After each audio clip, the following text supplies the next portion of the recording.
to rest and put him first, he'll take care of the rest. Rejoice in giving away to bless. No servant can serve two masters. That's true of people, but that's also true of nations.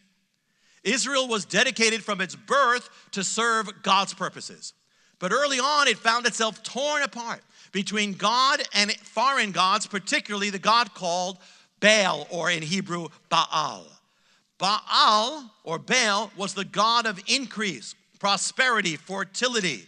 The Israelites believed that Baal would make them more prosperous. He'd make their fields prosper.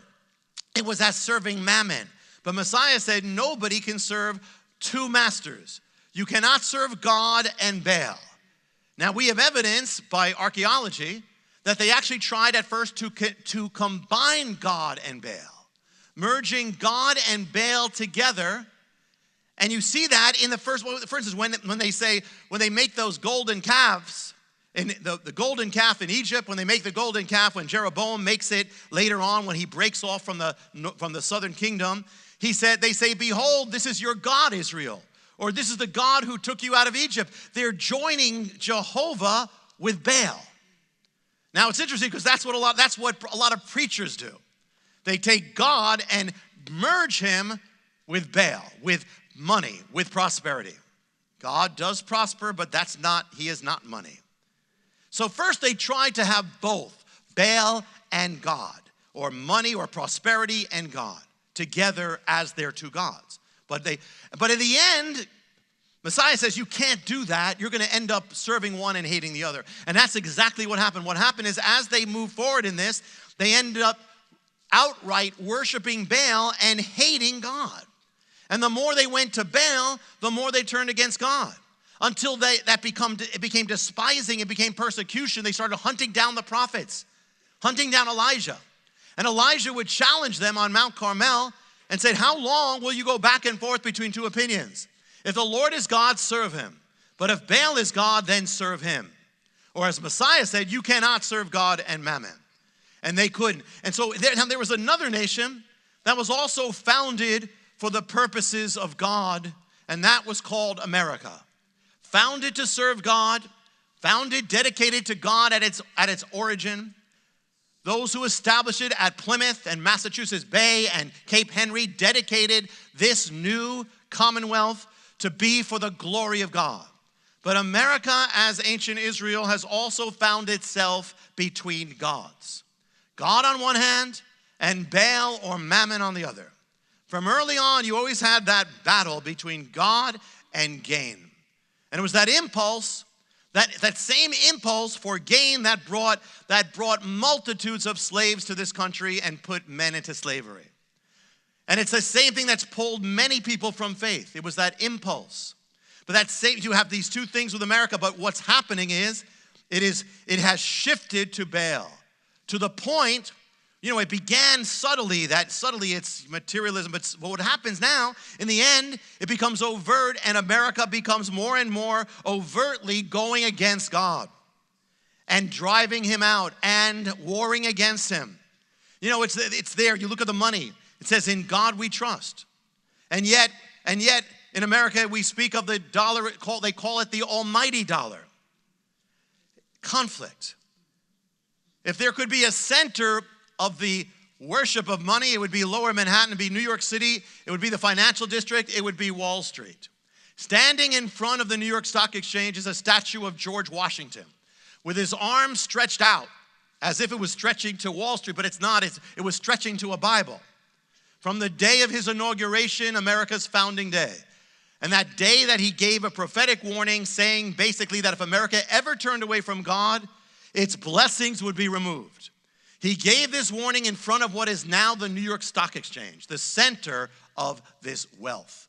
Two gods, no man and no nation can serve God or Mammon. And then nearby that place, on that same day, the site where they dedicated America to God on Washington's first day as president was St. Paul's Chapel, the place where they dedicated America. And right next to that chapel, they built these gigantic towers called the World Trade Center. You have the chapel and you have the towers. The towers represented America's prosperity and America's glory and preeminence among the World Trade Center, the center of it all. And the bottom, you had this little church where America was dedicated to God. 2 buildings, and yet the one came, on 9/11, the towers came down, and the thing that was left was that chapel. You know, in the Bible, Baal was symbolized by the figure of a bull or a calf made out of molten metal. That's a biblical sign. When Israel first turned away from God at Sinai, they made a calf out of molten metal, a sign of the nations turning away from God. And again, when Jeroboam did it, Northern Kingdom, they did 2 calves, a sign they're turning away from God. So the sign of apostasy was this molten image of a bull. If you go down to the place where the center of the financial world is, Wall Street, and go down a little bit before, you'll see the image of a bull in molten metal. It's called the charging bull. It's meant to be a symbol of America's economic financial power. But it's a biblical sign. It's the same sign of Baal, the sign of a nation having once known God turning away to money, to increase. The sign of a nation turning to other gods. And that, not that they knew, not that they're planning that, but that's what the sign always was in the Bible. And there it is, right there next to Wall Street. We have seen this God of Mammon, of America's economic power. We've seen it collapse more than once. The failing of the economy, the failing of the dollar, and there are more and more signs that America's days as the leading economic power on earth is ending. And so it's significant that this was the God Mammon that the nation trusted in, and now as it turns away from God and this thing is falling. Jesus said, Messiah said, nobody can serve 2 masters. We live in a culture that for a time tried and now is ending up wholesale abandoning God for the other. As ancient Israel did, we're doing the same. It's the spirit of the age, and it's what spirit that Christians deal with, and some Christians succumb to it. The spirit that radiates through the media, through television, through the internet, through all these things, and has permeated much of Christianity.